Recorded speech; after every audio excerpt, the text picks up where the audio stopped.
Do you want to know how to take in-camera double exposures on film like this? Well, I'm going to use this light to explain how you can easily make in-camera double exposures on film. Now, keep in mind, there are many ways to do this, but this is how I like to do it, and I find that it's very reliable and relatively predictable when it comes to creating double exposures.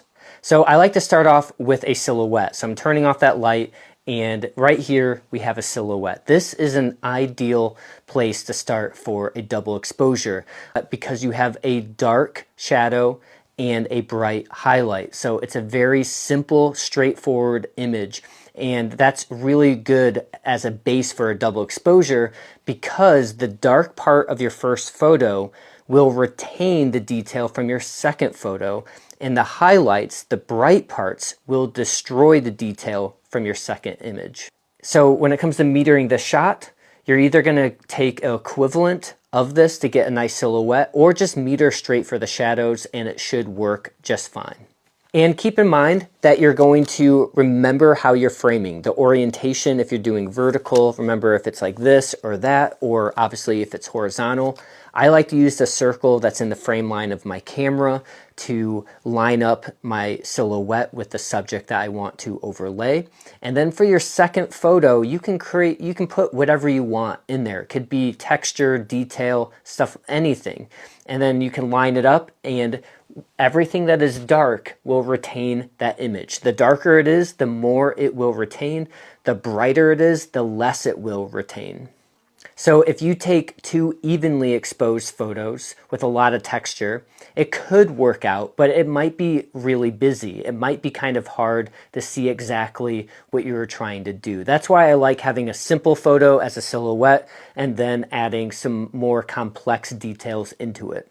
But now you might be wondering, well, how do I do that with the actual camera itself? Well, I'm going to explain that with starting off with a camera that has a built-in multiple exposure mode like this Nikon FA. So this Nikon FA, along with many other Nikons, when you take your first photo, before you advance it, there is a little tab right here. So you'll hold it and then you'll advance it, and that will actually keep it on the same frame, allowing you to overlap the second frame with your first frame, creating a double exposure. There's also a lot of electronic cameras out there that have built-in multiple exposure modes like the Canon Elan 7 and the Canon Rebel.